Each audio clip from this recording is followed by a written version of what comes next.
Oh, that more spicy meat.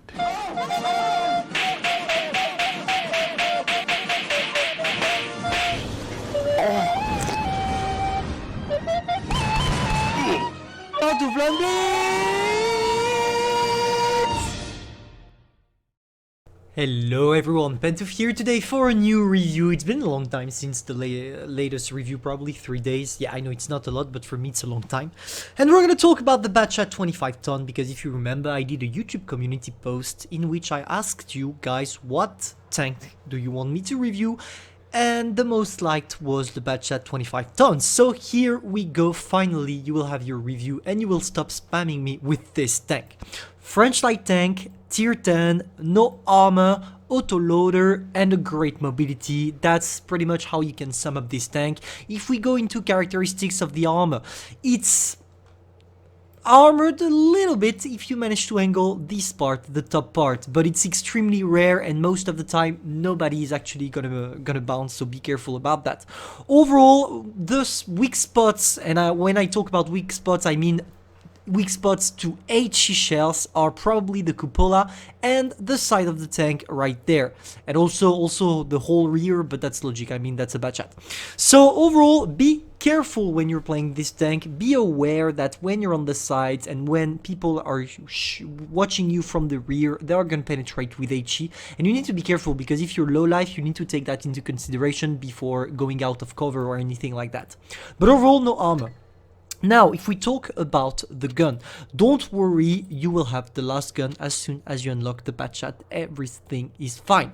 The gun, good gun dispersion, average or good damage per minute. I don't know if we can really say good damage per minute, because with the autoloader it's fucking a little bit up the DPM. The main problem I have with the Batchat is the reload between shells.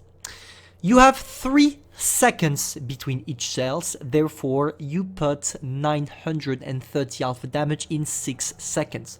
You're at tier 10. You're a light tank, you don't have armor. You need to be exposed in order to shoot all your 3 shells. And being exposed for 6 seconds with the Batchat is way too much. And that's why I don't like the Batchat, and that's why I think Wargaming should actually improve that shell reload time. If I was them, I would lower it down from 3 seconds to 2. But it's only my opinion. For the average penetration, of course I have a good one because I'm using the right equipments, and the average damage 310 with regular shells, 260 with AP, 380 with HE. Gun depression is fine, not the best but not the worst either, and the gun elevation sucks, like it's the case for pretty much all French tank. I mean, it's the same for the 50B, for example. So how do you want to play it? It's where things are getting spicy, because the main contradiction with the Batchat is that you have an amazing mobility, but when you want to burst all your shells, if you want to be sure to penetrate all of them, you need to stop and shoot. And if you stop, you're going to wait 6 seconds and therefore take shells. So the best thing to do with the Batchat is never really stop to shoot. You always shoot on the move, and as you always shoot on the move, you need to put the right equipments, and that's exactly what we're about to talk right now. First, I go for the calibrated shells, because I'm never using improved ventilation on all the tanks that have an autoloader. I would rather have a better penetration to be sure not to miss a shot. Anyway, to be sure not to miss a shot. After, I go for the enhanced gun laying drive to decrease my aiming speed, and finally I go for the refined gun to be able to snapshot a little bit. But a lot of people told me that the aim time reducer, the vertical stabilizer, was also great, and as you have 15% more accuracy during movement and turret traverse, that's pretty much a better deal, so I would go for the vertical stabilizer instead. After, I go for the defense system. I'm not gonna ram anybody. The improved assembly, I don't have armor, I would rather have some hit points. Toolbox, because enhanced strike is useless. Improved optics, because I'm a light tank, so I'm gonna spot, I don't need the camo. Engine accelerator, because overall I have one of the best mobilities at tier 10, so why not improve it as well. And finally, the consumable delivery system, because as I have an autoloader, I don't have a use for the high-end consumable to make my adrenaline last more, because I can't use adrenaline. That's why I go for this one. Overall, that's how I'm playing it. For the provision, I go for the 3 last with the hot coffee and croissant. Ah, croissant, I love that shit. Anyway, that's pretty much how I'm playing the Batchat. Now let's go for some live battles so I can try to make you understand how you want to play the Batchat, because it's one of the few tier 10s that are extremely hard to deal with.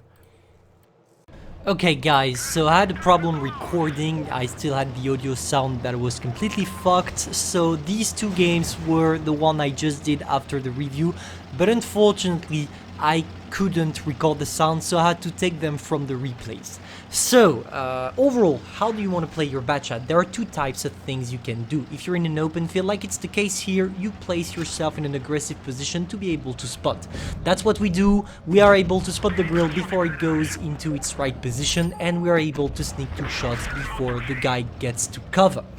Now, if you're in the town, and you're not gonna see any replays in the town here, I'm sorry, simply because I played 2 games in a row and these 2 games were in open fields. When you're playing in an open field, it's simple. All you need to do is wait for your heavies to actually push or do something and take the shot for you. And as soon as the enemy is shot, you go out of your position, you burst your shell, and you go back to cover. Now, as you can see, I'm trying to use the little slope behind me to artificially increase my gun depression to be able to sneak some shots on the grill. I managed to put 2 out of 3, which is already good. Now, maybe we can be... yeah. We sneak the last shot and see a grill. We did a lot of damage on this grill, which is nice. It's always nice to kill grills knowing that they don't have armor. You know you're not gonna struggle penetrating, and it's always a good feeling. Now, can we maybe sneak a shot on whatever is in front of us? There is the Batchat and the Ice 4. At this moment, I thought to myself, okay, I'm not gonna bother with the Batchat. I have an auto-loader and the VTM is gonna kill it anyway. But the Ice 4, which is on the open and alone, I can probably try to use my mobility to circle him without taking a shot and burst my shells. That's what we're doing. Even if the Ice 4 tried at first to go on a shot on us, he knows he can't, and I'm just here to burst my damage, and as soon as my 3 shells are gone, I go out. That's how you want to play your Batchat. You need to play it in a coward way. That's why it's gonna fit every single campers. Just joking. If you're a camper, don't play the Batchat. But you get the idea. You need to play it cowardly. You shoot and you go back. Typical French playstyle. Now, can we maybe sneak all our shots on the 75 without taking a shot back? Yes, we can. Now, it's just a matter of time for us to win, because they are all outnumbered. The T-57 Heavy is reloading, and we have the whole team pushing both of these guys. We are not gonna struggle. We go out, we sneak the first shot on the T-57, the second one, the third one. No, the third one can go in. As soon as I see I can put my third one, I reload. 14 seconds of reload for 310 alpha damage. By the way, is quite good. I wish it could be the reload between shells that could be lowered down to 2 seconds, but I already talked about that. Now we are chasing the PTA, and as you can see, we really have a good mobility. Just look at how fast we are climbing up and getting to the PTA. I mean, that's logic. We're a light tank, but not all light tanks actually have this kind of mobility. You have a good traverse speed as well, which is going to help you a lot. Now, can we maybe sneak the shot in order to get to 5k? No, because the Sheridan went for a ram. And we can't really blame him.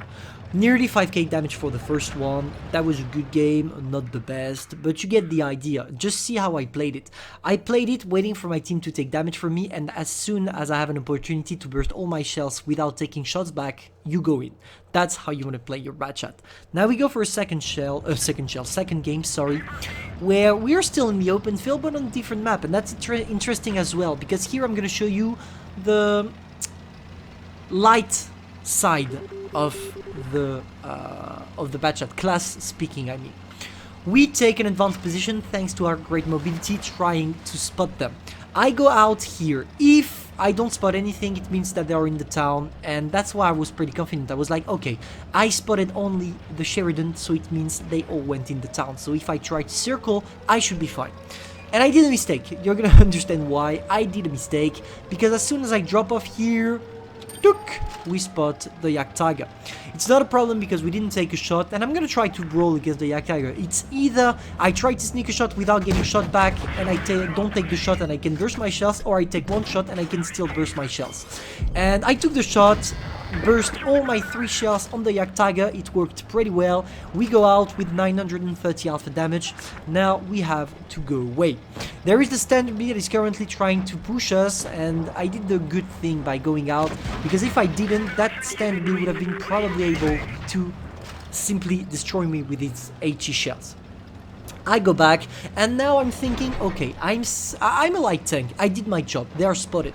Now it's the turn of my team to actually help me and do their job. I need them to kill the Standard B and the Yak Tiger. I don't want to go on them. If I go on them alone, I'm probably going to get simply destroyed. I mean, the Standard B has one of the best HE penetrations, and I'm literally butter for him.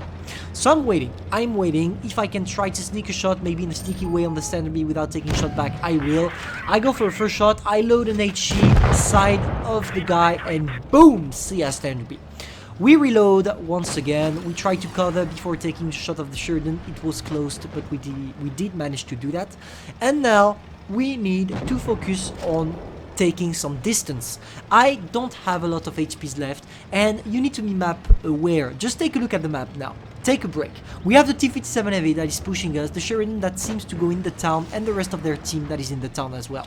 So what I need to do here is escaping, thanks, sorry by the way T-124 for that, but I want to escape to avoid taking shots from the T-57. It worked fine because the guy was watching at the T-124, and now we go back, we're gonna try to get some shots from the Sheridan. We get our first shot. Can we maybe sneak in another one? I'm not reloading yet because maybe I'm gonna be able to shoot some sneaky shots. APCR with great shell velocity straight into the ass of the Sheridan, allowing us to destroy it, and the T-57AV that took our HE shell as well. Now it's just a matter of time. It's just me against the E100, and it's not a problem. I mean, I really doubt the guy is gonna use HE on me, therefore I can push in. I'm a 2-shot for the guy. I missed my second shell, unfortunately, but I managed to put 2 in. Now I'm waiting for my reload, and it seems like the E100 really wants to get me. And here, look at the brain. We circle, and the shot at the upper plate. If you shoot at the upper plate when it's angled like that, you're never going to penetrate on the bad shot, and that's probably the only cool armored part of the tank, but it can do the trick, especially in this kind of situation. Anyway, these 2 games showed you how to play the bad shot in the open field. I hope you enjoyed. If that's the case, feel free to subscribe, like, and share. Don't forget that you're not here to be better, but to be the best. Pantoufleee, over.